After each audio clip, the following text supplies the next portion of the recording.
The views, comments, stories, and opinions shared within this podcast are our own, or those of our guests, and in no way represent the views of the companies, associations, or organizations that any of us may work for or represent. All stories, events, and tales shared within this episode may or may not have happened in the manner in which they were told. They may or may not have even happened at all. The details have been changed to protect the innocent and the guilty alike. This is Squawk Ident. It's all aircraft on unauthorized UAS activity midfield, over the terminal, kind of by the construction area. Last reported between 300 and 350 feet. And the last report of that unauthorized UAS was towards the south end of the airfield, south of the terminal and construction area, between 300 and 350 feet AGL. We don't have a type of color on it. Roger, we'll be looking for zone 8. You're listening to Squawk Ident, an aviation podcast that explores the many pathways to an aviation profession, the challenges that a professional aviator can expect in today's marketplace, and we share many stories along the way. I'm your host, Aviator Tony, a professional airline pilot, currently flying for a U.S. legacy airline with over 20 years on the flight line. Welcome aboard Flight 135 of the Squawk Ident Podcast, recorded on the 14th of June, 2023, from the Aviator Sound Studios from somewhere in Southern California. On today's flight, we catch up with Terry and Captain Rob. Together, we will discuss Captain Rob's mainline upgrade experience, what was expected, and how it may or may not have differed from his upgrade experiences at SandPiper Regional. We also hear about Terry's transition to a new aircraft and what's involved there. We hear from Captain Roger's recent trip. Captain Keith sends us some feedback from London as well. All this and more on this, the 135th episode of the Squawk Ident Podcast. Well, joining us today is a superb aviator and Squawk Ident Podcast co-host. He's a former international professional racquetball champion, a member of the 9G Club, an AP and avionics tech, an RC aircraft commander, a boat skipper, commercial drone operator, and currently an Airbus pilot for Legacy Airlines. I gotta change that. Currently an Airbus captain for Legacy Airlines. The name we use here on the show is an alias to our employer, a U.S. mainline carrier. Joining us from his home podcast studio where he's taking a break from all the Airbus upgrade training. From somewhere in Flower Mound, Texas, help us in welcoming our very own Captain Rob. Rob, how you doing? Hey, yeah, I'm doing good. It's good to be back. Missed a few episodes, but man, been pretty busy. Yeah. But it's good to be back in the saddle. Yeah, and so, and this is probably a question some of our listeners might have, and I was just thinking about that. So when you're in upgrade training, you're not flying the line. You're off the line. Have you been flying anything other than the fact that you just completed IOE? No. Well, what was the question again? I'm sorry. So most people think that, okay, you're training and you're still working, flying the line, but once you go to training, that's it. You're off the line. So before you finish this IOE that you just finished, and now you're a fully qualified captain on the Airbus, congratulations.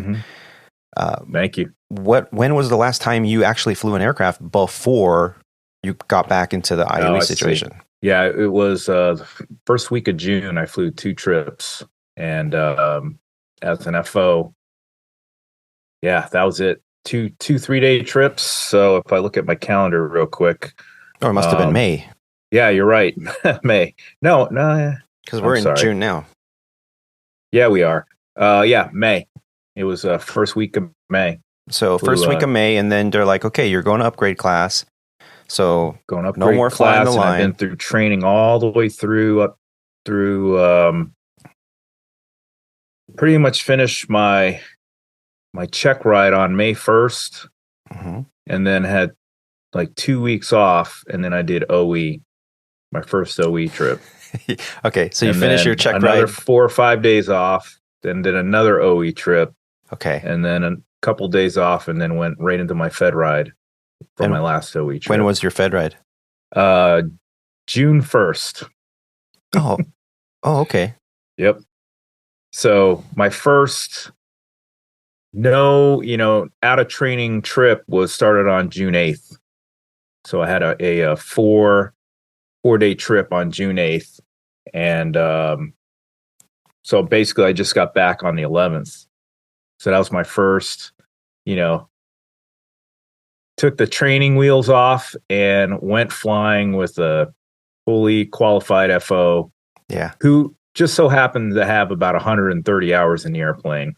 Whoa. So it was kind of funny when I signed in for the trip. It said, you get that screenshot of how many landings and hours of experience you have when you first sign in. Yeah. And it said for me, I had 250 landings, but 0 hours. And then the FO had like, I don't know, I can't remember the landing. It was like 30 landings and like 100 hours and change. See, I didn't think that they did that. I thought they were supposed to not put you with a new hire for your first like so many hours. It's only if you're going, I think, international, like that big heavy stuff, flying wide body international. At least if they did, I did nothing. I'm new. Nothing got flagged. Me too. I'm new too. Oh my God. I'll be filing the ASAP after this talk show. So Yep. When in doubt, just ASAP it. Yep. Oh my God. Well, congratulations. I'm looking forward to hearing more about your training cycle and all the experience you had talking about it. Yeah. Good stuff. Well, today I also am excited to have another superb Squawk Ident podcast co-host join us. He is a retired Army colonel and a former Black Hawk battalion commander. He has commanded Apaches, Black Hawks, C-12s, UC-35s, and Embraer 145s. He has the master's degree in management and strategic studies and is a Boeing 737 pilot for a little while longer at Transglobal. The name we use here on the show is an alias to his employer, a U.S. mainline carrier. Joining us from his home studio in Northern Virginia, where he is drowning in computer-based training modules. Help us in welcoming our very own Terry S. Terry, how you doing? I'm tired.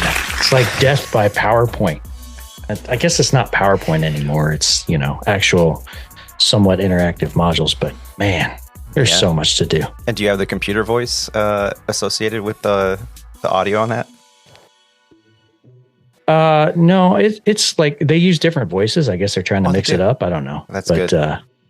Yeah, it's just, and a lot of it is stuff that, like the one I just finished was on the FMC, which it's a Boeing product. So it's the same as the FMC I already use, which, just makes it even worse because you already know it. But there's like little things that you don't know because it's a different aircraft, like different functionality. So like you got to struggle to, not lose what's going on because every so often they'll throw out that new nugget and you're like, what was that? And you got to go back and replay the slide and it's painful. It's a surefire cure for insomnia. Just put in a training module for any airline. And it's funny you say that they use different voices because I think over at Legacy they're doing the same. But the Ethos program, the one that I just started myself, they haven't updated that. So that's the long-term one. And it's, a computer-generated voice, not Siri because that's like copyrighted for Apple, but it's something similar to that. And, you're sitting there and then every once in a while they'll throw in like 2 or 3 questions to make sure you're paying attention. And, you answer the question and it goes, you are correct. You are correct. That is correct. Oh, man. Yeah, it's exhausting because I think most of us we just want to get it done. So we just kind of sit there and, usually you're not really giving it 100% of your attention. You got other stuff going on and you're checking emails and stuff and you're just kind of listening along. And as you described, and I'm sure Rob can attest to the same thing, but then all of a sudden you hear something, you go, oh, but I got to go back now. I wasn't paying attention. That must have been important. That is incorrect. So yeah, it's better to take it in small chunks over time. Like I don't go for another month and a few days. Actually, it's 30-day notice now. Yeah, 30 days. I'll be in class doing the same thing. And because I'm a glutton for punishment, tomorrow I leave for my recurrent training for my first officer. And some of the pilots I've flown with are like, why don't you just call out sick for that and push it into your grace month because you're going to go to training twice in 2 months? And I said, well, this is a good way to kind of dust off the cobwebs. I haven't been back there in 12 months. And, this way I can do my V1 cuts and everything from the right seat. And then when I go to the left seat, I'm a little bit, hand-eye coordination might be a little off, but at least I'll have the call-outs down a lot more, and I can concentrate on all the other captain questions they're going to ask you. And so, to go through these modules, it can be exhausting. I know Captain Roger Victor, our favorite puppet on YouTube, and I guess now on TikTok. He has some videos that talk just about that, falling asleep to your training modules for your recurrent. It's hilarious. Well, today, thank you, gentlemen, for being here. What I wanted to talk about, since all three of us are going through or have gone through training here lately at a mainline carrier, I wanted to talk about that and the differences between what it was like our first time going through initial, on the first time going through an upgrade class, and what to expect really out there on the line, how to study, what some of the pitfalls might be. And I thought that would be something that our listeners would enjoy as well. Ever since, Rob, you announced that, you were going to upgrade. And I just thought to myself how I've really been following in your footsteps my entire career. Yeah. Isn't that amazing? From the very beginning, and I owe you a huge debt of gratitude. When I was, you did it all yourself. I just happened to be blazing the trail, I guess. Well, you were, we said, send in the probe. you were always like 6 months to a year ahead of me.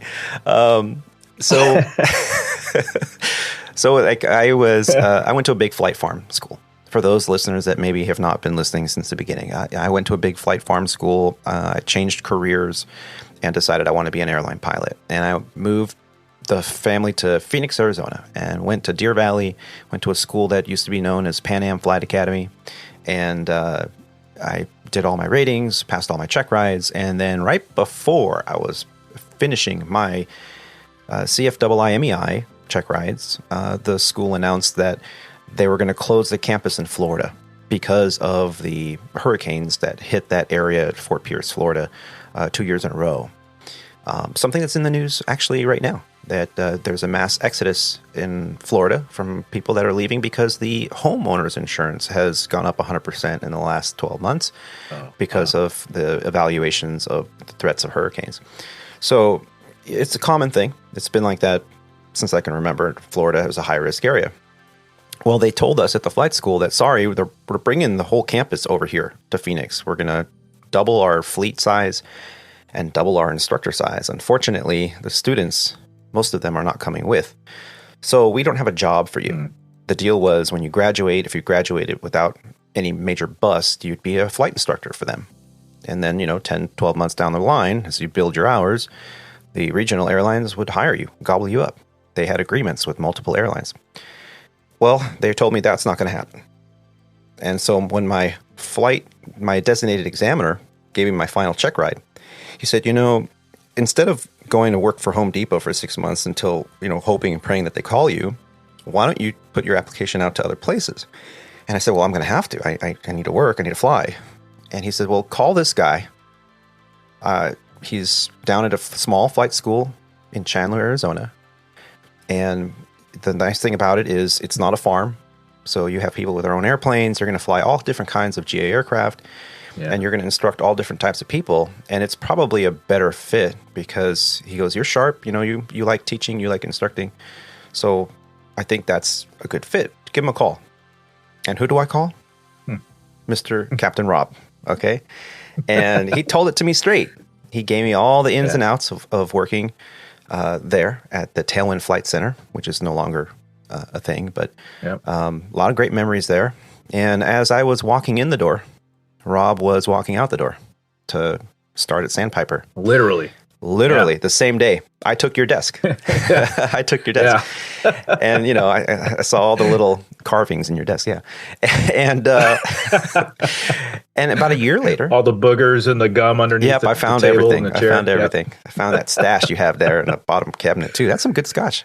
So then about a year later, it was time to start applying places. And I had my goal where I wanted to go. And that's where Roger comes in, our own Captain Roger. He was one of our flight instructors, and he and I started interviewing places together because we were both around the same level, same time, total time. And I, again, was struggling to find a good fit. And I called Rob, and I said, Rob, what do you think? He's like, come to SandPiper. the alias to one of their wholly owns. He goes, they're going to hire 600 pilots in 06. And that was huge. That was like the biggest hiring blitz of all the regionals since before 9/11. And I was like, okay, Rob, I'll do it. And I applied on a Friday. I got a phone call on a Saturday. I flew out on Sunday. I interviewed on Monday, and Tuesday I got the job offer. One of the fastest, transitions into an airline you can imagine. So I've been following Rob's footsteps. Rob became a captain at SandPiper. Soon thereafter, so did I. Rob became a check airman. Not soon thereafter, so did I. Rob, thank you for your leadership. And I know Alex loves it when I say, we all us aviators, we have to be very cognizant of the fact that we stand on the shoulders of those who came before us. And, our job is to lift those beneath us up, bring them up, show them the light, show them the way. And Rob, you've done that for me. And I just want to say thank you. Thanks, man. That's kind words. You owe all the hard work and dedication to yourself. I mean, you knew what you wanted to do, and I just happened to be the guy that was just going through it before you. I had the same goals and aspirations as you, and just happened to work out, timing wise, where, I just kind of took my, it's like pruning a tree. You got to trim some stuff off before the new stuff can grow. And that's kind of like me. I left, Tailwind so you can fill that spot and grow that spot. And here we are at SandPiper, went there, did my thing, and moved on. And you came in and grew it there. And now we're here at Legacy and doing the same thing. Yeah. So it's awesome, dude. Yeah. It's great. It's a great story. So Terry, you got a 6 degrees of separation in this as well. You joined Tailwind a little later in the game, and just so impressive how your journey, your path, your goals were just so aggressive. And I thought, man, someone so young has it so put together. And you came into Tailwind, you were there not long, and you're like, yeah, I got a job with the regional. And actually, that is what sparked myself to say, hey, what am I doing here? The people that I'm hiring, they're leaving. They're leaving before me. They're getting jobs at an airline. And that's exactly what motivated me to start getting out the door and start filling out applications saying, okay, that's it. I have enough time. What's my excuse? So Terry, I've got a lot of gratitude to you as well. A lot to thank you for, because it was you leaving shortly after we hired you to go to a 121 carrier that sparked many of us that were still there instructing with over 1,500 hours of total flight time and going, wait a minute, these guys are hiring at 300, 400, 500 hours. They're getting jobs at 121. Seniority is everything. I need to put my butt in gear and get going. And I believe that's what sparked the phone call to Rob to say, hey, tell me about Tailwind. So, man, the three of us, that's pretty cool stuff. So thank you. Tailwind was a pretty short stint of my career. I got there in April and I left in August. So it wasn't there very long, but I'd kind of gone through I spent the last, so I could just come off active duty before I went to Pan Am and got my ratings. And I had spent the last year that I was on active duty just researching and reading and trying to learn about the industry and what was going on, and which regional do you want to go to? Well, whichever one hires me first, right? Mm-hmm. And I had tried all of the regionals, and pretty much none of them counted my helicopter time, right? So to them, I was a 300-hour pilot with a commercial certificate and CFI and all that, but I was still a 300-hour pilot, and then managed to get on with, well, I can say it's Piedmont, who counted all of my time and was able to go there initially. So yeah, it's a small world, and like you said, 6 degrees of separation. We all hit Tailwind at different times, and Ken was at Tailwind. It's crazy. And let me just say this officially, if hopefully he's out there listening. But thank you to the T's and Tom Guilfoy, Senior and Junior. That experience really, I walked away learning a lot. And it was their business, their operation, their business philosophy that really helped mold my career. So, Tom, if you're out there, thank you. Well, yep. Thanks, T's. Thanks, Tom. Yeah, and Tom. So, common practice for most airlines is to reach out, or common practice for most airline pilots is to reach out and to friends and coworkers like yourselves and get what's commonly referred to in industry as the gouge. You know, the first time I heard that, I was like, the gouge? Like, did someone get hurt? What, gouge? It got scratched? What? Like, no, the gouge. Like, the intel, the 411. And I was like, oh, okay. And, since I have, happened to be an aviation podcaster, I thought, why not get the gouge from Rob and share it with all the Squawk Ident listeners? Because I need the gouge, right? And this is what we do. Now, there are those in the industry that kind of keep to themselves. They're introverted and they just want to crack a book, sit in a quiet place, with some bourbon and a fire and a stogie and just sit there and just read the books for hours on end. Terry. And that's fine. That's fine. But most of us, we just want to know what to study. What should I study? What should I study? What are they going to ask me? What are some traps? And they kind of want you to do that. I've never met an instructor that on day one of the briefing before going into the simulator said, all right, did you get the gouge? Are you prepared? They all ask the same thing. That's what they want you to, because it makes life on them easier. As an instructor myself, and I'm sure, Rob, you can attest to this as well, you didn't want to have to fill out any extra paperwork. You just want to go in, check the boxes, give that guy or gal your blessing, sign them off, and move on and go home and not have to think about it. The last thing you want to have to do is retrain and fill out some paperwork. Well, what's the reason for the incomplete or unsat, So you want them to be prepared. And at the end of most of my training events, I'm sure both of you have heard this very same thing. They always end it with, good job, guys. Thank you for coming prepared. Yeah, exactly. And that's what you want to hear. The gouges. Yeah, the gouge is great. I mean, it's, if you get a good gouge, it's exactly what is going to happen, so it prepares you mentally of what you're going to do that day. You normally would, mentally or physically chair fly the scenarios so that you're ready to go in and, perform, the scenario or the task at hand. And, 9 times out of 10, it's everything that they're looking for from a check airman point of view to check all their, PTS standard stuff. Did they call for the right checklist? Did they call for the did they violate any FARs, or did they stay within the FARs that you're supposed to, our company SOPs? So it's really good stuff. The only thing that I would say about gouges is there's some good training that you can get from the element of surprise. You know what I mean? I don't know if if I said it correctly, but because there's certain things that you should just know, and you really want to be able to handle the situations that are presented with you like you would in the real airplane. There's a startle effect most of the time with the big things, and you want to be able to, process the information that you have in front of you, handle the airplane first, call for the appropriate checklist and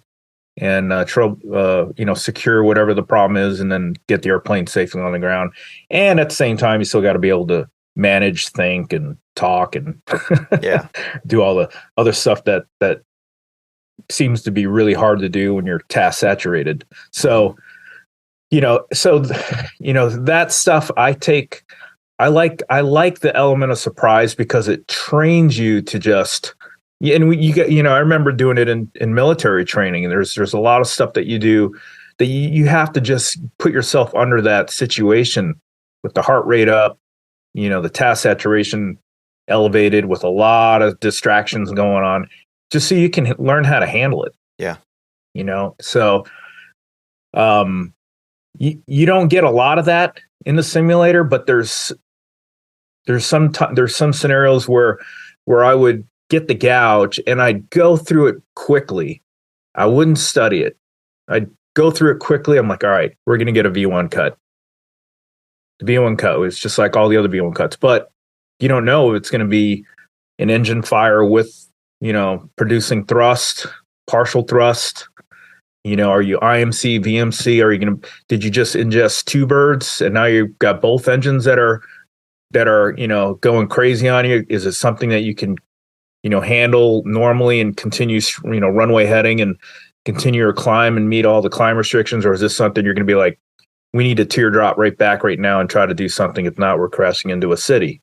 Yeah. You know what I mean? So single engine profiles. Yeah. And then, you have a dual engine failure at low altitude checklist, but are you, in that frame of mind right now, like, man, what's going on with my engines? Where am I going? What's going on?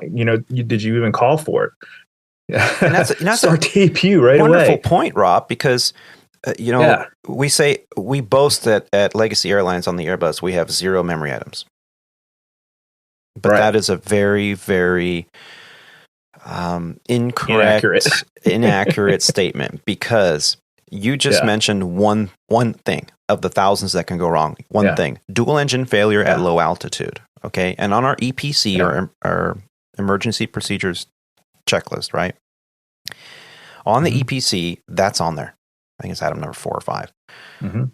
Dual engine failure at low altitude. Okay. I think it's number 7, but yeah. Is it? Okay. So dual engine failure at low altitude. Oh, so you're at low altitude. Number 7. Let's say you're at 1,000 feet and you have both engines roll back. You just took off with 200 people on board at 180,000 pounds. Let's just call it light today. Are you going to pull out your checklist at 1,500 feet after the startle factor and go, let me read this checklist to you. Let's see what to do. Item number 1, Captain says, no, you better know that by heart. You don't have time. I mean, yes, legally you have to pull that checklist out and follow it, make sure, because now your adrenaline's pumping. You might forget something. You might rush it. You might skip over something and make everything much, much worse. But those are things you have to know. And we always joke around. What is it? Section 16, part 1 of the AOM. It's the non-normals. And we always joke around. Those are the non-memory memory items. The non-normals. So are you seriously going to pull out your EFB, open up My Comply, search for the homepage, look for where it says Airbus Fleet, click on the tab that says AOM, go to the table of contents, go to windshield. Oh, I forgot to log in, so I got to log in. Yeah. Oh, got to sign. Go to the table of contents, look for wind shear avoidance techniques on departure. No time. You don't have. That's not. Not only is it not practical, that is not the way to do it. You're going to end up a big smoking hole in the ground before you even get to it. So those are non-memory memory items. They're not required for you to know them verbatim, but you better damn well know what to do, right? And this is the stuff we train for every year when we go to recurrent. Once you're on a fleet for a while, you're going whatever your airline program is, 6 months, 9 months, 12 months, whatever it is. You go and you do these, because when are you going to do them on the line? Hopefully never. So the gouge. Yeah. That's where you kind of go, oh, they're going to give you this year. What they're doing is they're doing a low level dual engine failure. Oh, now that gives you an opportunity to go, before I go into the sim for that day, I think the night before I'm going to review dual engine failures so that it's fresh. I've pulled it forward in the forward recesses of my brain so that when it does happen, that startle factor is minimized. And now I go, oh crap, I remember this, because in the sim, it's like bang, bang, bang, bang, bang, one after another. So, but you raised a very good point, Rob, and this is the Czech Airman in you. I would much rather have a candidate that struggled a little bit, but didn't know anything about like what to expect. They had the startle factor and they fixed it. They used their knowledge, their systems knowledge, their procedures knowledge, and they fixed the problem. They ran through the checklist. They kept it within PTS. They landed the airplane safely. Then, having somebody that had the exact gouge, knew exactly what was coming verbatim, and you can tell because they almost spit out the answer before it presents itself. It's like they're waiting for it. Yeah. They got that hair trigger.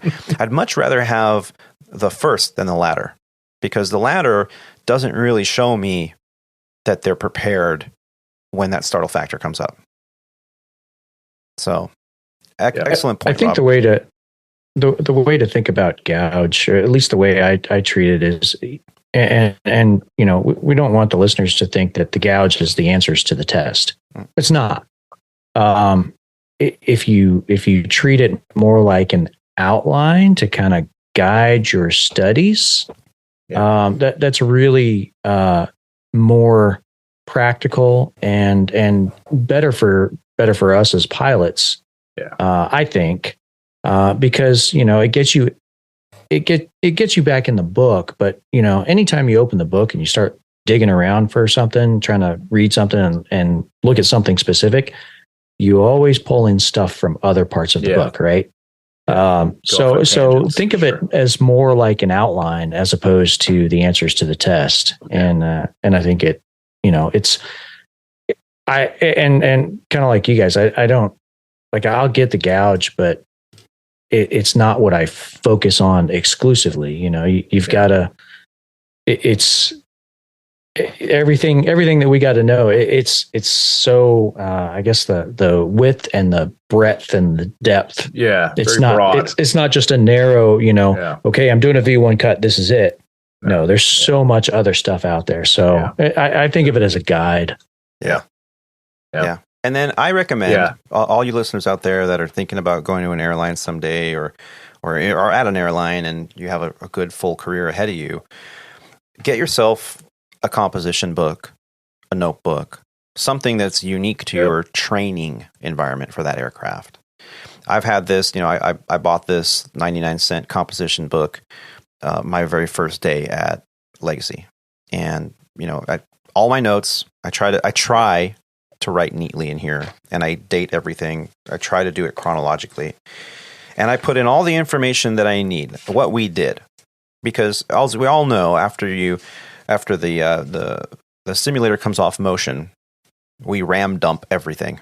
Like, we've been overwhelmed the whole time. The second it comes off motion, you're like, how did it go? What? Where am I? What time is it? What time's the van back to the hotel? Is it beer 30? Yeah. What? So I write down as many notes as I can, and then I go back and go, well, he's like, the instructor said I need to work on this, or I need to work on, my wind shear avoidance, or I need to go work on my terrain avoidance procedure. And because I was passable, but he wanted to see it cleaner, better. Yeah. So I would write that down. And then in a day or two, I'd go back, look at the notes and go review it and stuff like that. Okay. And then ram dump that information because, hey, that's what we do. But what I wanted to focus on today was the process on going through an upgrade. Now, most airline pilots will go through it's a great experience. It's usually 6 to 8 weeks of training, a lot of ground training, a lot of home study nowadays with AQP programs. But we don't ever really hear about upgrade because you learn it on the line. You talk to the pilot next to you, they'll tell you all about it, right? Well, Rob, you just went through it. I'm about to go through it. I want the gouge, man. I want the gouge. Now, so I want to know it all. I want to know it all. Program your brain so that you walk in and you're good to go, right? I just want to plug into the matrix and be like, I know Kung Fu. So life is not that easy. So tell us, how did this all start? When you first found out, you've been at Legacy now for 6 years, right? So you were on the 7-3 for a good portion of that time, and then for the last year or so, you've been on the Airbus. And when did you expect to get this captain upgrade when it happened, or were you thinking it was going to be further on down the line? I pretty much knew that I was going to get it this time around for Dallas based, because all my peer groups have already upgraded in the Northeast and Miami, and And actually, I believe a couple of them already transitioned back to Dallas. Okay. So, and as it is, when I got the award, I think there's like 25 pilots junior to me. So I feel like I may have been able to get it. Actually, I don't think I would have been able to get it on the previous bid, but I think through mutual base transfers and all that other fun stuff, it ended up being where I can just hold Dallas. Oh, so that's interesting. You said mutual base transfers, and I know at Legacy we do those, but so tell me about that.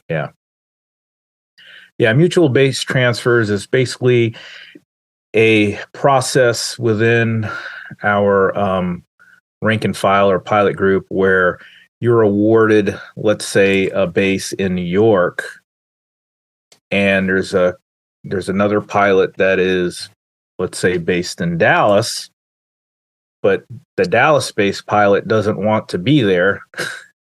He wants to be in New York, and the New York-based pilot doesn't want to be in New York, and he wants to be based in Dallas. And that New York-based pilot seniority allows him to hold the base in Dallas. They can mutually agree to swap bases and not have to go through a bidding process amongst the 15,000 pilots. So basically, mutually, they agree to swap bases. I see. And that's why they call it a mutual So base you transfer. potentially, There's obviously a lot more, constraints on with all that stuff, but that's essentially. Well, you could have potentially taken the first upgrade that was available to you out of base, like Miami, like you mentioned, or the Northeast. Yes. And then you could have said, well, it would have been like an hour, a year or so before this upgrade. So, okay. So you could have been a captain like a year ago, but you would have had to commute. And then you would hope you'd put in for a mutual base transfer, and you would hope that you're next on the list, and the next person that is, say, in Dallas that got Dallas, and they just want to be in New York, even though that it could be unlikely, but it could happen. Rare. Someone could move, And so then you would be the next on the list, and they'd say, okay, you guys can swap, kind of like a pilot to pilot trade for your sequence, your schedule. Yeah, exactly. Yeah. So, but you held out because you didn't want to commute, like I held out because I didn't want to commute. So, don't want to commute. You got the notification. Congratulations! I remember when that happening, and your phone started blowing up. Right? It was a happy day, right? Everybody congratulates you because everybody sees the awards at the same time, pretty much through an email, a company email. So all your coworkers find out, which and then you share they share that news with you, and you share it with your family. So now everybody knows that you're upgrading. And then shortly after that, you get your training notification on when you're going to actually start. You get that electronically through your schedule, and not only do you get your start date, but you also get the information on who your instructors are, where it's going to be, because we have, as you know, now we have several training facilities throughout the country: Charlotte, Dallas, and Phoenix now. Yeah. So, so you can plan accordingly there. And so you, within a short period of time of getting all that information, just like you get pushed all your information to your EFB for Ethos, which is our systems training modules that everybody has to go through initially. Mm-hmm. And it's for initial training, and as you know now, upgrade training. Mm-hmm. So you have to go through the whole thing all over again, sit through all those modules. And it's actually pretty nice, right? You kind of gain some knowledge as you go, because initially you go through it and you're, especially if it's a new airplane. I think, Terry, you kind of expressed a little bit of this earlier. You're like, it's all the same, but then there's some differences there. So for us, going through the upgrade on the same airplane, it's really nice because now you're like, I know way more about the airplane now than I did initially. Yeah. And now some of the stuff through the Ethos is really starting to make sense. Mm-hmm. Where before it's kind of like rote memory and, level 1 knowledge. Now you're like 2 or 3 levels down. So you're really getting deep down into the systems knowledge of the airplane, which makes things so much easier when when you're presented with an ECAM message, which is the system. There's ECAM messages, the airplane's way of telling you there's something wrong with the system. So anyway, electronic centralized monitoring system. Gotcha. What's that? The electronic centralized monitoring system. Yeah. Aircraft monitoring. Yep. Aircraft monitoring. ECAM. Yep. ECAM. I always have a hard time remembering what that acronym stands for. I know we were joking around shows ago, but I won't forget. And then you that. got an upper ECAM and a lower ECAM, which is also the upper DU and the lower DU. Yeah. And an EW. It's like 5 different names for the same EWD. thing. EWD. Yeah. Electronic or engine warning system, whatever. Oh God, so many acronyms. Man, if you don't like acronyms, find another career. Yeah, it's crazy.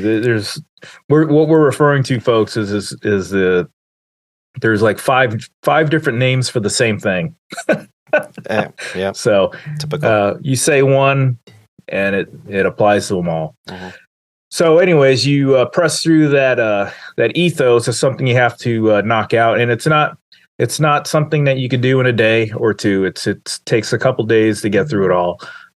As Terry knows, some modules are quick. Some of them are 10 or 15 minutes long. Some of them are hours long. An hour and a half long. And there are questions you have to answer at the end. So this is actually your actual systems training for the training syllabus. So when you walk in to class day one, you are supposed to know the airplane. Yeah, at least they're not going to spoon feed you in class with slight. No. I know Alex was kind of. He was talking about this because when he went through his initial, we did an episode called "Drinking from the Fire Hose," and where Alex explained exactly what he went through his initial training at his first 121 carrier, and Rob and Terry as well. You both can remember back when you first got hired at a regional airline.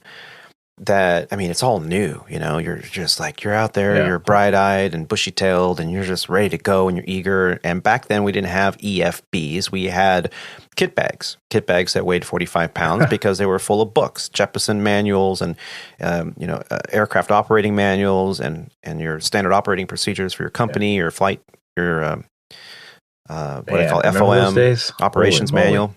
Or OM, and you can. I actually like that better because I'm a tactile learner. I like to touch it, feel it, manipulate it. And with paper, you can put a Post-it in there. You can highlight. You can, put a little tab so single engine emergency procedure. Let's tab that because I'm going to be going through that every single day in the sim. With electronic, you can't do that. It's more cerebral. You have to sit there and you can bookmark electronically, but of course then a revision comes out and all the bookmarks don't match. So what's the point? Yeah. So you got to have your little composition book and you can put notes in there and review and every note that I take, I reference the page. So like FOM 13-7, whatever. So I can go, I don't understand what I wrote. And it's right there. I'm not looking for it. 13-7.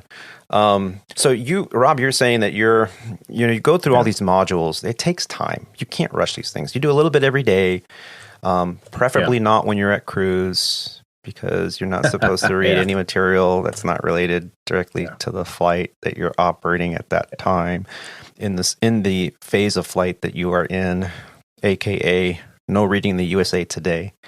But back in the day when we had paper, it was different. You would study. Yeah. You can reference, and now the manual. I have no idea what changed. Like I was having a debate with my captain yesterday. We're coming back from Kauai. Did a one leg out, one leg back to Kauai, and over 2 days. And he was talking about something in the Hawaii guide, and I said, "No, when you do an HF check, aren't you supposed to put it at 5,000 or 10,000, and then do the check, and then put in your transponder codes?" And he said, "Listen, son." He goes, "I used to fly 747s and 75, 76, triples, all that stuff, international." He goes, "That's not a thing. Okay, I don't know where you got that." I'm like, "I got it from the Hawaii briefing guide when I first got hired and checked out. It was in there. That's what you're supposed to do." He's like, son, it's not. And I go, it's in there. So I go and I'm like, I didn't make this stuff up. I'm not pulling shit out of my butt. So sure enough, it's not there. It was updated like in 2021. And I didn't catch it because you just push a button on your tablet and it's updated. Hey, congratulations. You have the most recent material. But I didn't catch that they pulled that out. So it's things like that frustrate me. And it's things like that the check airmen know. So they're going to go, Well, see, that was the other thing that I kind of was, had a learning experience, a little bit of a learning curve is, there's a lot of things outside of flying the airplane that, that should be general knowledge, just like, pulling into the ramp, we have the clean ramp policy everybody talks about, nothing can be in the safety zone. Mm-hmm. And it says that in our FOM and everything, but it's just a very, very, very short, statement in there that says, hey, nothing can be, within these lines. Right. But there is a lot more to it than just that little statement. And where do you find all that information? Well, you know what? We have it all in our EFB if you're just willing to look and study some of that material, because there's a lot of things that happen on the ramp that we need to be aware of, not only operationally, but safety-wise, that, so that we could safely operate our aircraft in and out of the airports. So in our ground procedures manual, they have all that stuff in there. We have access to that through our manuals. So when you search for like, hey, what is the guide person? What is his job really? Where is he supposed to stand? What are the signals he's supposed to give us? What are the allowable? It's hard to pull something right out of the hat right now, but there's a lot of stuff in there that is not directly in our FM1. Other than it just saying, hey, they will be stationed here. They'll be ready for you. Things have to be outside the line. There's a lot more to it than that. Right. Let's just, leave it there. But, and then, maintenance wise, with our maintenance manuals, what do you do with a write-up that they forgot to sign off? There's a discrepancy, action taken, but they didn't sign it. Date, name, employee number. Right. Sometimes you call maintenance and the guy comes out there and he's like, well, I didn't sign it. I mean, I didn't do the work, so I can't sign it off. Right. And like, I agree. You can't. Nope. You got to call the guy at home and hopefully he answers. There's a procedure in our manuals that covers that. Yeah. It's in the ground procedures manual. So sometimes you have to say, well, I'm pretty sure in the ground procedures manual, there's a situation that covers this, and you may need to escalate this up through your managers if you're not aware of the procedure. And then that's when they take the blog book and they disappear for half an hour and they come back magically with a signature. Wow. See, but this is the first I'm hearing ground procedures manual. Yeah, GPM. If you look at it, GPM. What's it under? Here, let's take a look here. Let's learn together. Ready? Spoken like a true check airman. Terry, take notes. All right. Go to your collections. I did. Go here to Charter Ops. Charter. Which I don't know why it's there. Okay. And Charter Ops. Okay. Like the fifth or sixth one down, it says General Procedures Manual. General Procedures. Okay. Okay. That's for like ramp operations and all that other stuff. That's our General Procedures Manual. And then if you exit out of that and you go down one more down further, it says Ramp Operations Manual. Oh, wow. So this is where you look up, what are the crew chief's job, how are they supposed to operate, what they can and can't do. So, Man, we never go into these things. No, you're like it totally says Charter Ops, but yeah. Well, they just put it in there. Okay. They just put it in there. So these EFBs, we used to carry around 2 manuals and our Jeffersons, right? Mm-hmm. And then when they got really heavy, they said, okay, the captain will carry around the AOM and the first officer will carry around the FOM or vice versa, right? Okay, so that way we lighten the load in the back. That was 2 books, 2 manuals. Yeah. And our charts. Now we have what? Like 80 manuals in here? You got the EFB. whole company in Like, this. The entire library. The entire company's library in here. And it's all there. We just have to know how to find it. Yeah. And that's probably the best advice, and thank you for this demonstration, because that's probably the best advice you can give a new hire today. And that is, okay, you're going to learn the airplane.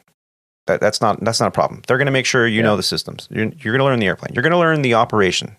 Okay, they're going to make sure of that. What they won't sit down and spoon feed you is the contract. So take time a little bit once a week, maybe give it 30 minutes a week and get to know your contract, especially on reserve. Got nothing better to do anyway, because they will bend those rules. They will make it work in their favor. You need to know your rights. And the minute you start doing something that's outside of the purview of the contract, you're now setting a precedence and you're hurting your fellow pilots, because then they're going to, if you say no, because you know your contract, then they call the next guy or gal and he says, yes, I'll fly that, even though it's not, contractually a thing. Then they set a precedence. And so everyone should know the contract. The other thing is dig into your EFB. Learn how to navigate it, how to find stuff. Because in an emergency or a non-normal procedure, when you're up at cruise and something comes up and you're like, I've never seen this before. We're all guilty of it. I had this happen just the other day. So, and just a side note, we were in Denver. Okay. We were in an aircraft. It was a basic. We push off the gate and we got an ECAM message. Okay.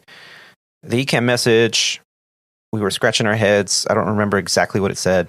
That's not the point. But the point is, this ECAM message, we had like an ignition fault of some kind. And so we're going through it and we're like, I don't know, this is weird. Well, let's call MOC.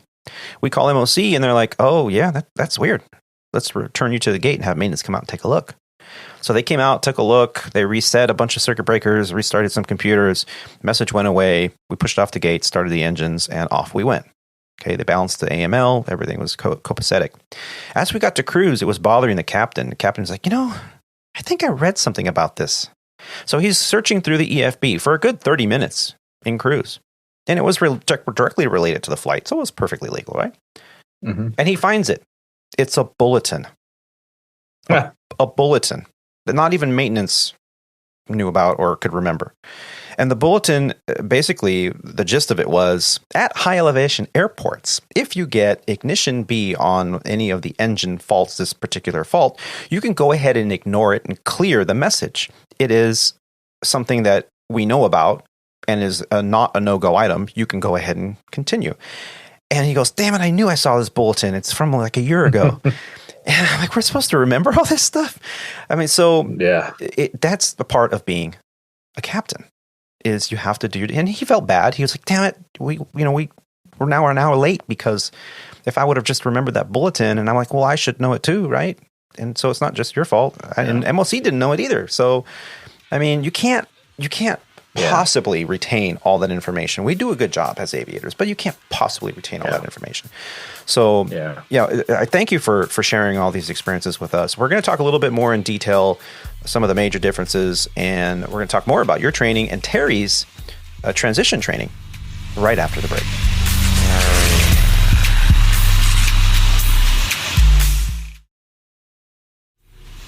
Please remember to tip your stewardesses on the way out.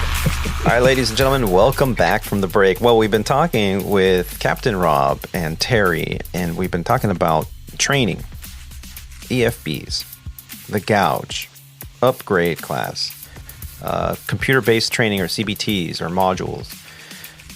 It's a lot. It's a lot. There's a reason that pilots, have been always held in high regard in terms of, I hate to say the word intelligence because we all know a few, but in high regard with the ability to retain a lot of information and apply it appropriately to ensure the safety and safe operation of the airlines and the airline industry and the aircraft.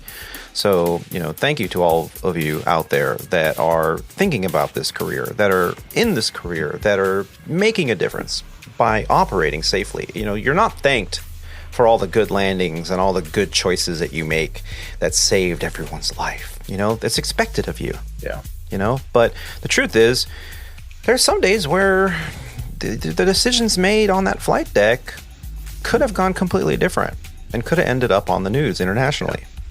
And, you know, you're not ever thanked for the times that you avert disaster. So, yeah, hopefully what we're talking about here recognizes that a little bit. You know, thank you for all of you that operate safely, that do the right thing. You know, that are not reading the USA Today while the captain's rotating. If you want to rotate, hold on, I got a Sudoku I got to finish here. Well, one thing, you know, you're actually bringing up a good point. One thing that was really, really kind of refreshed in my training mind was when I went through our PLM class, which is professionalism, leadership, and mentoring course. And you'll have to go through that. It'll be a 3-day course for you. And, you know, if you listen to the gouge on the street about PLM, a lot of guys are like, oh, that's 3 days of, you know, stuff you didn't need to sit through. Boring. I disagree. there was the instructors that led the class were great. They kept everybody engaged. It was entertaining. You had the chance to meet a lot of the managing directors and vice presidents of the company, which, you know, whatever, you know, that's you know, it's good and bad. But the thing that was neat was when you go tour IOC, which I know you did that before as a new hire. But now that you're a captain and you're a lot more in tune with, you know, the operation, you go revisit IOC and you get to roam the floor for an hour and you can talk to anybody you want. And it really, really becomes apparent to you how much support you have on the ground. When you encounter any of these challenges in the air, whether it's mechanical, passenger, weather, operational, you know, if you've got a sick crew member at a hotel, you're international, it is amazing how much ground support you have sitting in that one big operations building. And the main, you know, the brains, I wouldn't say the brains, but like the control center of the brains of the control center is the duty pilot. He sits up on the perch in the middle of that big room and he has the bird's eye view of the whole center. And, you know, that one individual, or actually there's always a couple there at a time. You know, that person is a great resource for anything you have going on, you know, in the air or on the ground. Yeah. And I don't think a lot of people remember that we have that available to us, or I don't think they understand how much is sitting behind that, you know, that radio call or phone call that you make, you know, when you need help or you need guidance. So that's something that you put in your hip pocket when you go out there and you train and you go hit the flight line or whatever. You know, just remember there is a lot of people there to support you. Yeah, we often, you know, feel like we're on our own out here. I mean, how many times have you heard that from crotchety old captains? Oh, we're about to dispatch a bunch of young snot-nosed kids. They don't know what they're doing. We're on our own out here. That couldn't be further from the truth, Rob. Thank you for even mentioning that, because our IOC operation control, integrated operation control, it is like, it's like Houston, we've got a problem. It is like a NASA Space Center. That thing, they've got these giant monitors with like weather and radar all over the world, and they have these desks, and it's all like super fancy. I wish the public could actually see what it's like over at Legacy Airlines. It really is amazing. You know, it really is. And you have so many people. And the minute, you know, on a normal pretenses, you know, you have a couple people watching your flight, everything's going okay. The minute weather rolls in, okay, now you got a couple more people watching your flight. The minute you have air traffic control delays, okay, now you got the ATC coordinator That's talking to the aircraft coordinator. That's talking to the dispatcher. That's talking to the loads planner. That's talking to the passengers, customer service planner. That is there. There's a rep for everything in that center, and so you have all these people that are trained specifically to ensure that you get out on time safely and get where you're supposed to go. Yeah, and we sit there and we forget because we feel like we're on our own because what do we see? We see each other, and occasionally we'll send a text message to our dispatcher. Hey, so-and-so, or we'll get a text message from our crew coordinator going, "Oh, you've been reassigned," and it's like, I'm calling it fatigue. Yeah. so it's nice to experience that. Thank you for mentioning how much you appreciate that, and the captain leadership mentorship program. I know. We've had Captain Kevin Elmore on the show many times. Mm-hmm. He's a big part of that leadership program. That's great. Other pilots that we've had on the show as well, like Captain Greg Jones. We talked about the leadership toolbox. All these things are important. You think, they don't affect me, and I'm not a leader. Yes, you are. We all are, whether you want to be or not. The minute you ping those wings on and those epaulet bars on your shoulders, and you're walking out there in the public and you're commanding an aircraft with hundreds of thousands of pounds of fuel and loads and people and cargo. It's very crucial that we understand the severity of our roles here. Yeah, the gist of it all is you can boil it down to almost two statements, and how we operate, how the airline operates, and how all aviators should operate is big. The number one thing is communication, right? If you have to communicate, communications is primary, and SOPs. Follow your SOPs. Your SOPs will keep you, where you need to be in the green, down the middle of the road. When you start to vary off the center line, your SOPs should correct you back to the middle. And that's something I think you're going to find very apparent, not only through PLM, but also through the whole 6 weeks of training that you're going to go through, is everything that we do is revolves around SOP and communications. Even the folks that work in the big glass palace, the big corporate headquarters that we just built a couple of years ago during COVID, you sit there and you're like, God, is this place necessary? It's a big building with glass, and it's very, very gawky and obnoxious, which is really awesome. It's pretty cool to be honest with you when you walk in there. But everybody in there is doing a job to help support what we're doing out there on the flight line. So as for a good example is the safety department. I have a good buddy that's one of the directors there in the safety department, and he runs the ASAP program.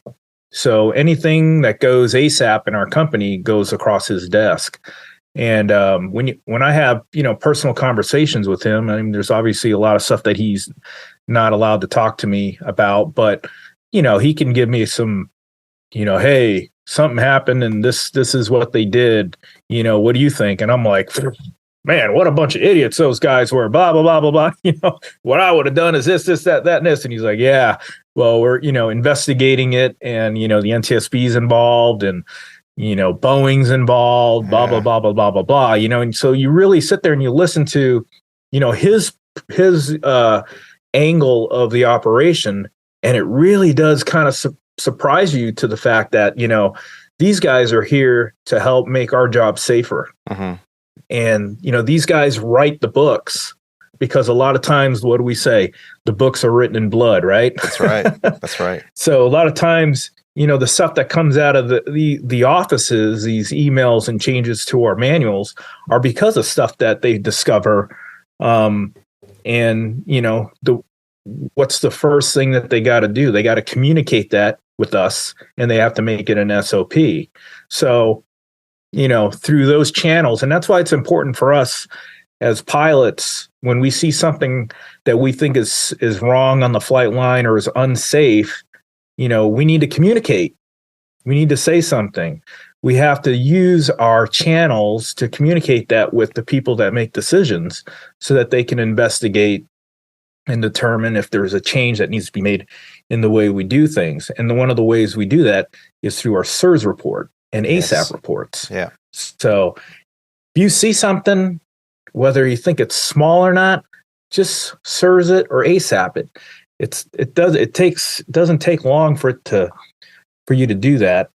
And you'd be surprised, you may actually prevent an incident or an accident from happening by doing that. So yeah. And a lot of communicate SOPs. Yeah. What do you call that? The SIRS reports is what we call an email we send to the chief pilots of the departments.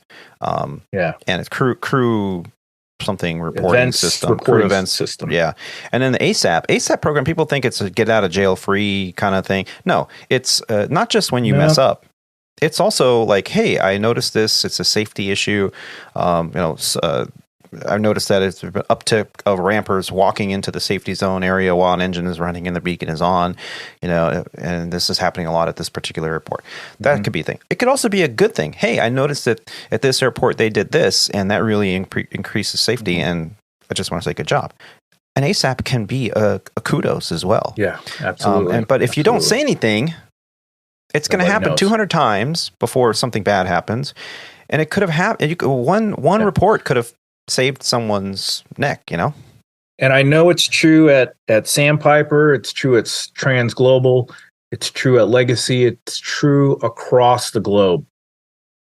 Everything is data driven. You have to have, information in a database collected somewhere, reported, on paper and computer, verifiable, before anything happens. So if you just tell somebody, hey, this is happening, blah, blah, blah, blah, blah, they're going to look at you and be like, well, did you report it? Well, no. Well, then it didn't happen. What do you tell me? Exactly.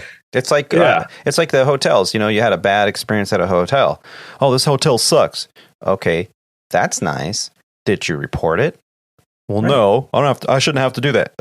Yeah, you should, because if you don't report it, who will? And if you had a bad experience, that means 20 or 30 other people had a bad experience. Maybe we need to change hotels.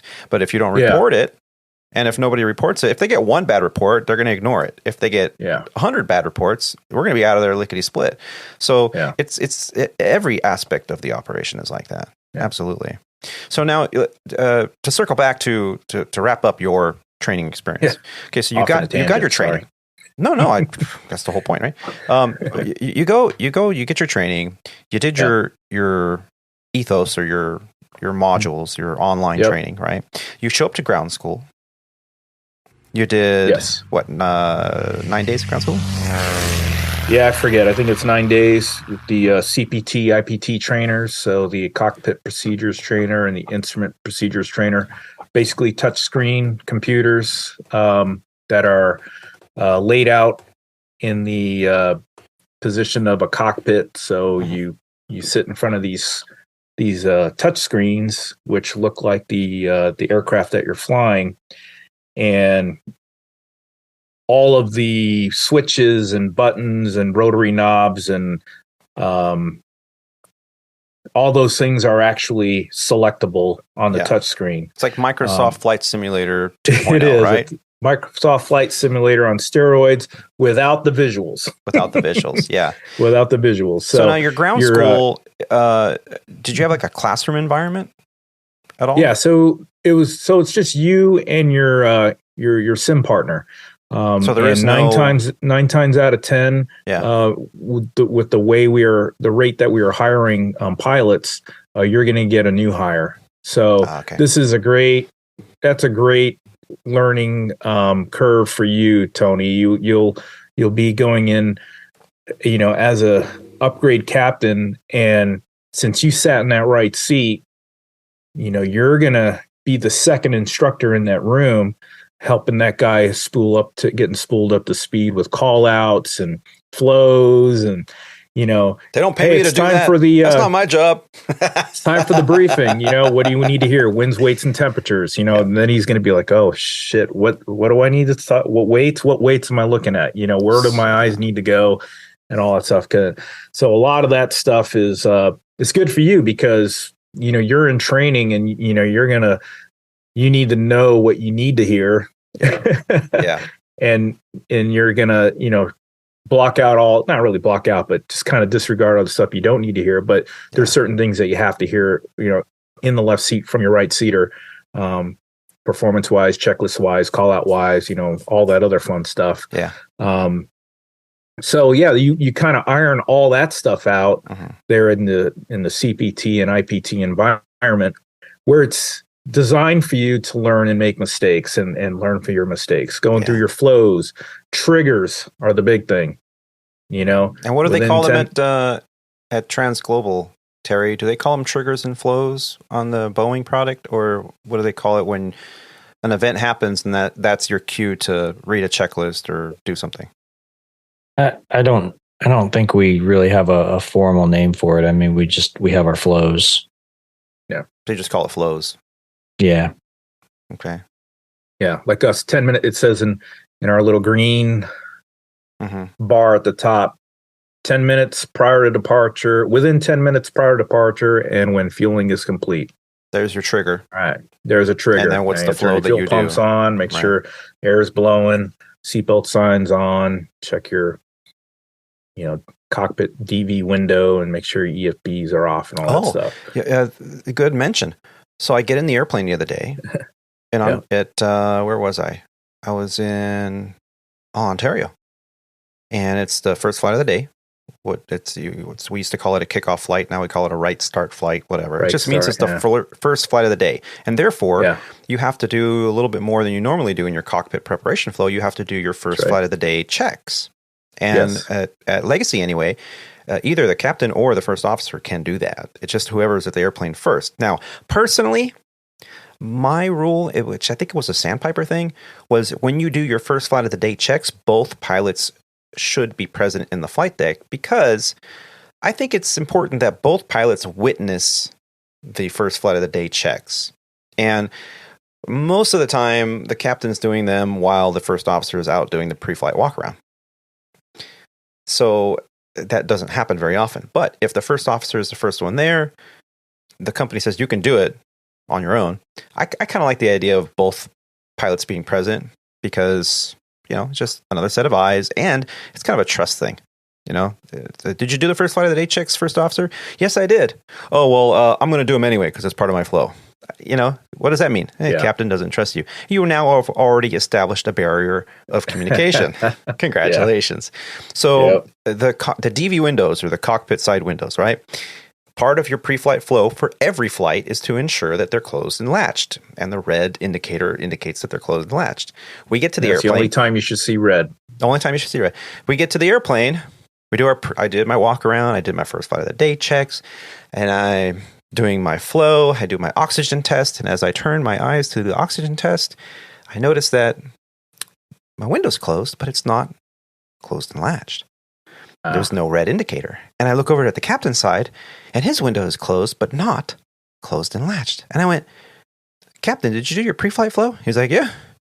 I went, watch this. And I just grabbed the handle and pushed it forward, and click, the red knob, the red button came popping up. I went, window closed and latched. And he goes, oh shit. And he looks over and pop. He goes, window, it's closed and latched. And I'm like, who would do that? Wow. Who would do that?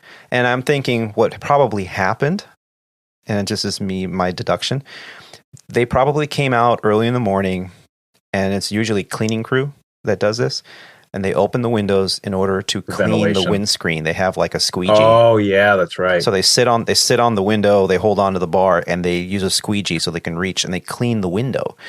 And when they closed the cockpit, they probably were a little too gentle. They closed it, but they didn't make sure it was closed and latched. They didn't push it hard enough. And that's probably what happened, because our windows were very clean. Yeah. So at first I thought, who the hell would do this? Yeah. I'm going to write them up. Sabotage. Anarchy. Yeah. Well, that's a SIRS report right there, though, right? I told the captain, are we going to, he's like, no, I don't want to get anybody in trouble. I'm like, we should probably file a report that they need to be more careful. They can train somebody to make sure it's locked. He's like, no, it's fine. Yeah. It's part of our flow. We should be checking it anyway. I'm like, oh, okay. That's true. Yes, sir. Yeah.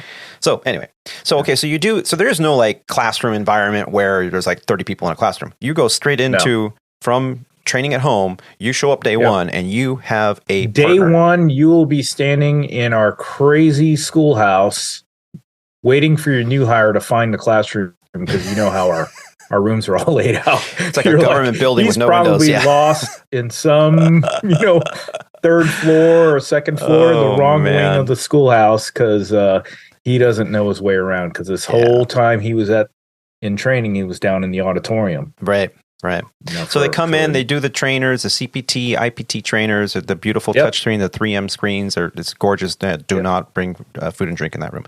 And so then you go through that program. Now you go into the simulator, correct? The simulators, Okay. And now when you're in the full motion sim, you start out day one. I think there's a day where you just kind of go in there and you practice all your pushing buttons, and they don't even take it off motion. And actually, before you even get into the simulators full time, there's a couple of opportunities during your CPT, IPT time where you actually go into the actual simulator without motion. Yeah. And you do a couple takeoff and landings just to get some flows. Get the flows going. Yeah. But then you go into the actual simulator and you start day one from scratch. I mean, you do normal takeoff and a normal ILS to landing. Yeah. And pretty much the whole sim environment that first day is getting to know the airplane, how it handles the different laws of the flight control system. They'll start failing a couple flight control computers to prove that, hey, even though you lose a couple of flight control computers, this thing will still fly in normal law. Yeah. And then they'll start downgrading things. I'm like, all right, now you're in alternate law because you lost this. This is how it handles. You still got everything works, but you lose some protections, and they start bringing it down and even lower. Okay, now you're in direct law. You lost all these protections. You're actually flying the airplane. And then you get, direct law with like the manual pitch, I forget what law. I forget the law after direct law, but basically it's manual. Manual all you reversion. have is the trim wheel. Yeah, manual reversion, I think it's called. Manual reversion. There you go. So you start, flying the airplane around a little bit, just kind of get a handle on how the thing works. That's my favorite, because the only way you have directional control is you have some mechanical linkages in the rudder. That's it on the Airbus. Then you have trim. That'll help you with pitch, and not the entire horizontal stabilizer, just the trim wheels. That's it. And then you want to do some yaw. Differential thrust is available, and that's it. Yeah. Congratulations. Good luck. And now you know why 737 pilots are afraid of the Airbus. I know. But so you do that, and then then you do your what we call MV or QMV maneuvers validation. That's where they're evaluating that everything you've learned. There's something we missed, which is a kind of an important part in between all that, and you just reminded me of it. You do your systems validation, right? Oh yes, before at the end of ground school. All of that ethos training that you just went through. You have to take 100 question test and pass with, I think it's 80% or better. So it's going to be a piece of cake for you, Tony, because you already flown the airplane, but you'll probably have a little bit of test anxiety like I always do before going in. So you'll study up pretty hard, but it's all based on the questions that we have online. Yeah. You don't need to go anywhere else to study it. All 17,000 of those questions will be available to you. Just, figure out which systems you're weak on, study those. And it's an open book test anyway. So there's few questions there. If you just flat out don't know it, bookmark it in your ethos and move on. Yeah. You'll probably get a 98, 99 anyway. And you'll miss one because you answered the question wrong, but you knew the actual question. And you may miss one just because you flat out didn't know it. Right. But so it's you get your pretty systems simple. validation at the end of ground, and then you get in the sim and you do all your simulator training, all your stuff, and then you do your MV maneuvers validation where you're doing your V1 cuts and all that stuff, and then you do your loft or your LOE or line I forget which one comes first. I think it's the LOE comes first. Line observation. Evaluation. Yeah. So that's where it's like you're in the sim, but you're conducting it as if it was an actual flight. And you may or may not get an abnormal situation. You might get a ding, and what's that?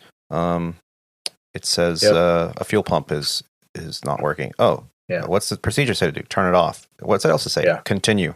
Okay. Yeah. And that's it. That's usually it's pretty or you much get one that like simple. I had where there's not even a procedure for it. It's just Bing FYI. has failed. Yeah. And it doesn't even ding on you. It just presents itself. Oh, so it's amber ECAM with no ding. Yeah. No oral warning. You just a visual, and you're like, oh, okay, my aircraft. All right, we got this. This is not a quick action or an ECAM exception. All right, Yeah. ECAM actions complete. Clear this. All right, Yeah. boom, clear. Checking for follow-ups. No follow-ups. Something simple like that. Yeah. Those kind of can get you distracted because there's nothing. Yeah. Don't go down the rabbit hole. Don't sit there and look for a problem. Exactly. If there's no follow-up, you're done. Yes. You can write it The up on the only ground. thing I would say is if you do have something that pops up like that and you're flying, especially in the sim environment, you're probably going to be landing at an airport where there's low visibility. Does it affect the Cat blue 3? pages are going to tell you what systems are required for certain approaches, RNAV, GPS, Cat 1, Cat 2, Cat 3 approaches. So decide what approach you're going to do and decide on that decision tree if that system is affected, if that system will affect the category of approach that you're going to do. Yeah. You may need to do something else. In the spirit of the gouge, before we move on to Terry here, in the spirit of the gouge, I have recurrent qualifications coming up tomorrow. And, I was going through what the company puts out as a syllabus, what to expect. And I've read the gouge. And in there, we're doing like Mexico City to Dallas-Fort Worth with an alternate of San Antonio. And, they kind of go, you can expect this, you may get this, the checker may give you that. At least you're kind of in the know, kind of generally what you're going to expect. Like you said, use it as a guide, not as a reference for all knowing, because then when they give you something completely different, now you're not prepared. So in there, it says, in cruise, you're going to get an ECAM failure of a system. And I forget exactly what it was. But that then reduces you from Cat 3 dual to Cat 3 single, which is a single autopilot Cat 3 kind of thing, or single channel Cat 3, however, I forget the exact terminology. And when you read the ATIS to Dallas-Fort Worth, it's 100 overcast, which is not a limiting factor. But the touchdown zone RVR in the NOTAM of the ATIS is not available. And for Cat 3 single, when you consult your blue pages, which is what we call our reference for mandatory equipment for any particular type of approach, it says touchdown zone must be available. So if you don't catch that and you try to attempt to land, congratulations, you just failed your LOE. So the gouge gets you thinking about what you can expect. So to trap those errors, it kind of gives you a heads up. And so I know that if we get that scenario, if that's the one that plays out, I know that I'm going to make sure that I have my highlighter with me and I'm going to highlight those little moments at the bottom of the ATIS that might have some information that's very pertinent to your situation, like touchdown zone unavailable for the runway in use at Dallas-Fort Worth. And so they expect you to divert to San Antonio. And you divert to San Antonio, you land the airplane, and the chairman goes, congratulations, guys, you passed your LOE. Good job. Take a break. Come back, and we'll do rad. Which is another high-stress environment. Now, Terry, you have been at Transglobal now for a short period of time, the 7.3. You just found out that you're going to be transitioning to bigger and better airplane. No offense to 7.3 drivers. It's a fantastic airplane. We just make fun because in the spirit of, what we do. So you're doing the ethos, or what do you guys call it? We call it ethos. What do you guys call it? We've got two different systems that we use. One is more for, it's the kind of the corporate system that they use for everything corporate, like, your anti-discrimination training and your active shooter training. And in that, they throw in like basically all the modules that have to do with everything outside of the airplane. Okay. So like procedures such as international procedures. Let's see what else. The performance systems, like the computer that they use to calculate performance, and then we've got the other system that is specifically related to the aircraft, where all of the systems modules are. So I just counted up. I have a total of 60 modules to complete. I've completed 14. And you should not be doing a podcast right now. You should be doing your modules. Yeah. That doesn't even include the like studying the airplane, flows and all of that. So right. I got some work to do over the next several days. Yeah. When's your deadline on that? I have to have everything done before the systems validation. Mm-hmm. Which is, I want to say, I don't know. I think it's day 5 or 6 of training. So you got a couple of weeks then. I got about 2 weeks. Yes. Okay. Well, good. And so far, has it been like what we were discussing on the onset of this podcast? Has it been pretty monotonous and hard to stay awake, or is it engaging and exciting?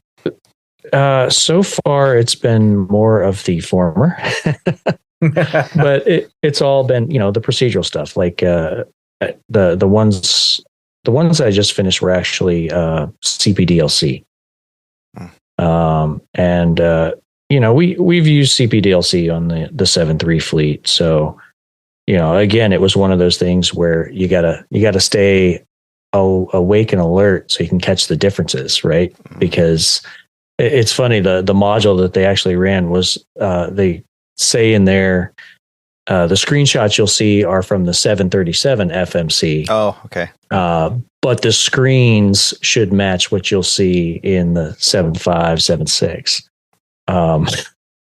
So nice. You gotta stay awake, to catch those differences as they pop up. But that's all I've gotten through so far is those, and actually. I got credit for a bunch of the international procedures modules already, because our CQDL for this we do them in 4-month blocks. So the CQDL that I've already completed for this 4-month block had a bunch of the international procedures modules already in them. So it gave me credit for those, for 8 of the modules that I did through CQDL. So nice. Yeah, I got a lot of work to do. Yeah. Yes, sir. Yeah. Well, good luck. One module at a time. That's it. That's right. Just don't cram at the last second. The other. Because you won't retain it. Yeah. So good. Well, gentlemen, thank you so much for explaining and joining in on the discussion on this training. I know there are plenty of listeners out there that appreciate the Gouge, so be it. I do want to get to a couple more things before we wrap up the show today. Well, on the last show, on the onset of the show, we mentioned that we were going to play some video feedback from Captain Roger, who was on a fantastic tropical layover. And because we ran short on time, we had to push it to the next show. Well, here we are, next show. And I wanted to give Captain Roger the time. He is very gracious in sending us this video feedback from his layovers. That now, unlike layovers for us airline guys and gals, where we're at a place for 14 to 30 hours, depending on where you're at, he gets to stay places for days and days, and rents cars and likes to hang out and go surfing and all that kind of stuff. No, he doesn't do that. but he did take the time to send us this video, and I just wanted to share his audio and video with all of you. Hello, everybody. This is Captain Roger. Aviator Tony made a request the other day. He had asked me what I was doing, and he made a request that I do a short video on where I was going. So this is Captain Roger in Granada, where I'll be hanging out for the next, 5 days. Today is Saturday. we're leaving, I guess, on Wednesday morning, I think it is.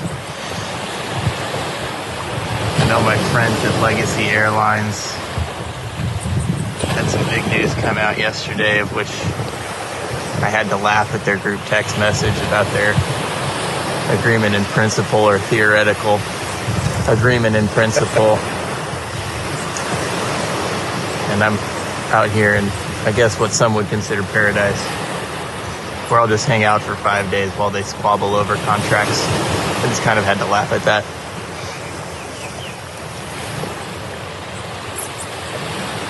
Pretty empty here, actually. Told last night that the busy season here is over the summer and then December, I guess maybe for Christmas break.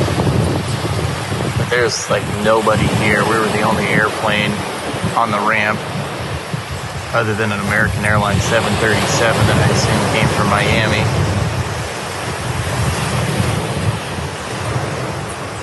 And the hotel is actually pretty empty. It's just after 9 o'clock in the morning right now. There's the hotel building right behind me. Actually, my room is on one of the top floors up there, probably right about there. We're at an all-inclusive resort. I've only been here for 12 hours, maybe 18 hours, but you can see there's like nobody here. Temperature is pretty warm. That's what you'd expect for the Caribbean. Highs are around 88, lows around 81, occasional rain showers, and muggy and humid. But you could do worse. Worse places to hang out for 5 days. Gonna wrap this video up for now. Hope this finds everyone well. Hope to get another show out to you very soon. Well, thank you so much, Captain Roger. Always fantastic to see how the other half live. Yeah. I'm in Grenada for 5 days, and there's my room right there overlooking the beautiful, majestic ocean and listening to the waves all night. Didn't sound like he had much on his calendar that day, huh? No, I guess not. Like, let's see what we're going to discover today. Yeah. Well, Roger, so proud of you. Thank you so much for sending that in and sharing it with us. Maybe there's some listeners out there that think, I don't want to do airline stuff. I want to fly charters and private corporate and do 5-day layovers instead of 1 day layover. So good for him, man. Good for him. And meanwhile, we're here talking about, all the gouge on the training, and he's over there. Work contract.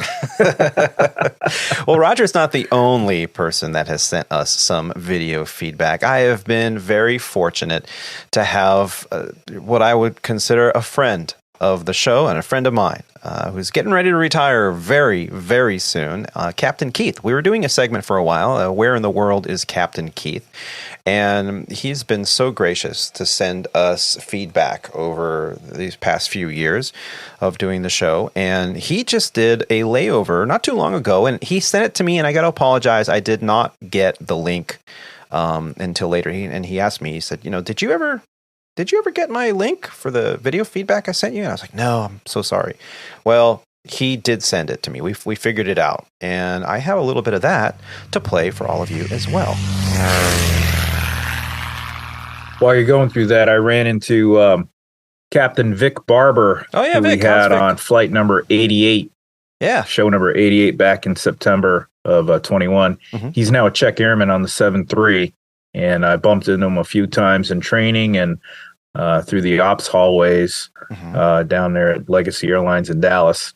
And he said hi, and he enjoys the show. He still listens to it. And I told him, thanks, man. It's good to run into him, and thanks for supporting the show. Yeah. And he tells all his, I guess, I don't think we should call them IOE students, but his, the new hires. Hey, you want to listen to a good podcast? Really? Yeah. Well, thank you so much, Vic. I mean, I enjoyed having him on the show. He was part of our 20-year anniversary of 9/11 special. That's right. Fantastic interview that we did right after the show he was on. So much to learn from him, and the fact that he's part of the flagship. Flying the for Legacy Airlines DC-3 flagship. Yeah, that is so cool. Detroit flagship, I think it is. You can see it online. So thanks, Vic. I'm so happy that you got to run into him. Please send him my regards as well. Will do.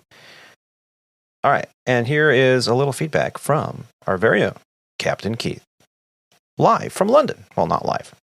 Hello, Squawk Ident friends. Captain Keith here.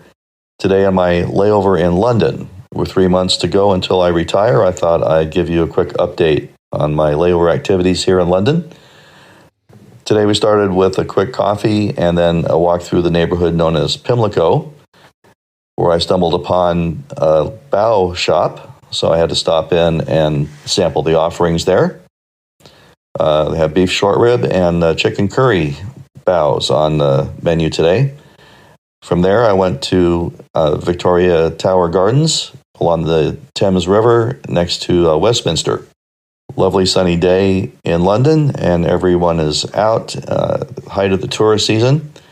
Everybody's around, and from there we went to Covent Garden.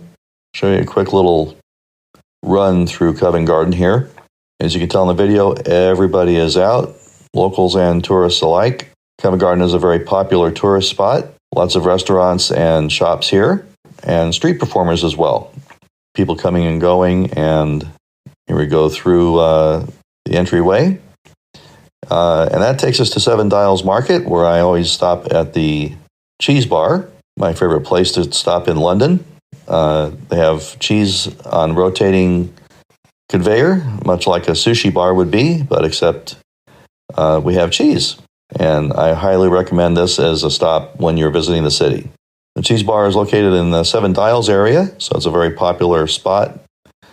And from there, we go past the line, or the queue as they say, for Dishoom, the most popular Indian restaurant in London. Wow. People queue up here sometimes an hour or more just to get in, especially before theater time.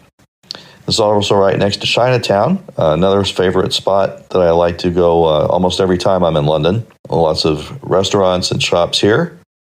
And again, tourists and lots of street performers. Chinatown is located by the Leicester Square underground station. Very easy to get to from anywhere in the city.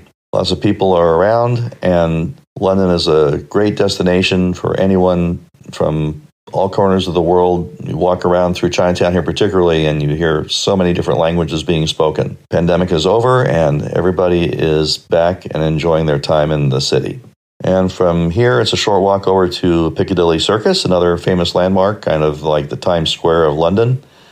And then through Green Park. Lovely afternoon. People are sitting around, walking through. And Green Park, of course, is right next to Buckingham Palace. Lots of recent activity with the coronation at Buckingham Palace. And from there back to my hotel, where I've done about 12,000 steps and a bit over 5 miles walking.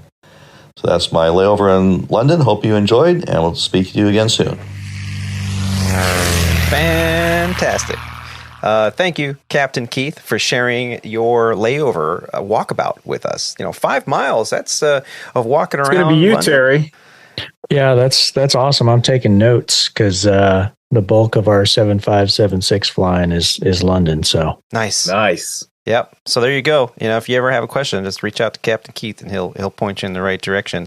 He definitely. I think last time he sent me a message, I believe he and his beautiful wife decided to take a little holiday before his retirement, and ended up. Let's see, where is he now? Athens, Greece, I think. That's awesome. And he's on his way to. Let's see here. Athens, Greece, on his way to Santorini, Greece. So I'm hoping that he sends us some more. Now, granted, these are, I think, holiday trips, not the London trip was a layover. And so he usually sends me layover videos, and which I appreciate, because he's been trying to get me to go over to narrow body FO, or I'm sorry, wide body FO for a while now. He goes, come on, we can fly together before I retire. It'd be fun. And it just, wasn't in the cards for me right now. Maybe in the future I'll do some wide body flying. Terry, you might convince me if you start telling me some stories. You got to do it. But yeah, thank you again, Keith. I'm sure the listeners enjoyed listening to that. When I get a chance after all this upgrade training and stuff, we're talking months probably, but probably I need to get back in the YouTube game. I have not produced a YouTube video in I think over a year. I got plenty of footage. It takes time and effort, and that's not something that's on the cards right now. But thank you again, Captain Keith. Also, for those of you that listen to other podcasts around here, which we highly encourage, I gave some feedback, as I often do, maybe a few times a year. I'll send some feedback over to one of my other favorite podcasts, the Airline Pilot Guy Show, and I did a little feedback on an incident that happened with a Delta flight in San Francisco that they spoke about. And that feedback was replayed on episode 571 of the Airline Pilot Guy Show. The Beantown Bus Driver is the title of that one. And about 2 hours into it, I sent him an audio feedback, a couple of minutes long, talking about how sometimes we miss some crucial information at the bottom of the ATISes. And the controllers get all bent out of shape. Now, the incident that they were talking about happened when a Delta Airlines crew got scolded on the radio. Of course, there's audio of that on their show. You can listen to it. They got scolded on the radio because they were on the ATIS at the bottom. It said, make sure before you call for taxi that all pilots must have performance numbers for both one left and one right. And they taxied out and were told cross one left, line up and wait one right. And they said, well, we need to plug in the numbers. And they're like, well, can you do it in 2 minutes or less? I've got traffic on final. And the FL says, yeah, it should work. And of course, about a minute and a half into it, she's like, are you guys ready to go? And he's like, no. So she told him to taxi off the runway, which they did. And, the other aircraft landed. And then she proceeded to scold them, saying, hey, didn't you read the ATIS? And, the FO, of course, replies back and was like, yes, we read the ATIS, So they had a little tit for tat, and they talked about it on the show. And I was listening to the show, and I was driving, and I recorded some feedback and sent it to them, and they were very gracious to play it on the air. But if you're interested to hear what I had to say, make sure you go to Airline Pilot Guy Show. Check it out. It's, like I said, about 2 hours into episode 571. And again, thank you to Captain Jeff Nielsen and the Airline Pilot Guy crew for, allowing me to share my thoughts as well. I was just saying, nice. That's great. Cool. Thank you. We're just going to wrap up the show today by saying thank you to Captain Rob and to Terry for joining us and giving us all their wisdom on training and the Gouge and all what's expected in studying and CPTs and all that stuff. Also, we hope that you enjoyed listening to our flight today. If you did, please pay it forward by sharing this podcast with your friends and family. Be sure to subscribe or follow the Squawk Ident Podcast on whatever podcast platform you are listening on. We also love receiving listener feedback. Please make sure you just send it to us in an email. You can send us audio feedback as well. Right there from your phone. Just record something and email it to us. You can find all that information on our website at aviatortony.com. That's Alpha, Victor, the number 8, Romeo, Tango, Oscar, November, Yankee.com. You can also follow us on Facebook, YouTube, and Instagram. Just search Squawk Ident Podcast. And one final thank you to all of you for taking the time to listen to these grateful aviators. Keep the dirty side down out there. Stay safe and take care of each other. Bye, y'all. See ya. See ya. Good luck in training, fellas. Thank you. Thank you. I know you don't need luck, but you guys are gonna crush it. Not gonna enjoy it because we only live once. So that's right. We're doing what at least I say I'm doing what my younger self wanted to do. So don't disappoint them. Don't disappoint yourself. Thank you. Yep. That's a good one. I like it. Right. Yeah. Hold on.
This Clarence. Roger, roger. What's our vector, Victor?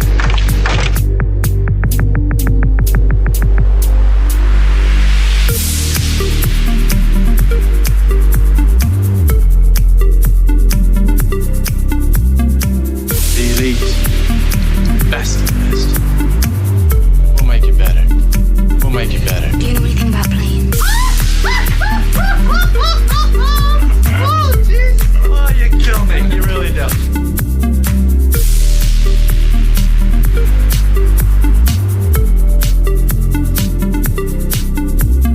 Do you know anything about planes?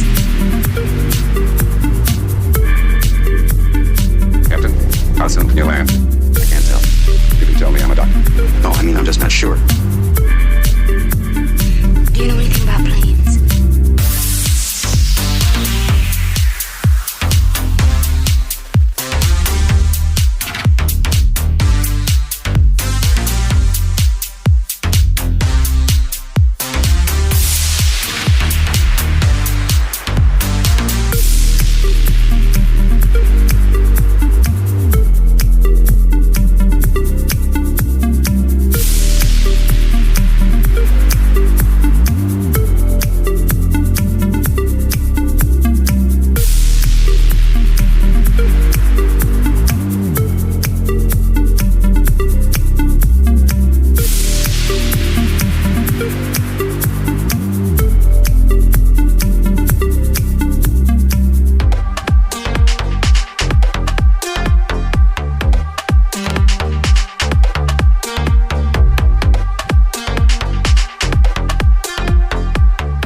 Can you fly this plane and land it? It's an entirely different kind of flying.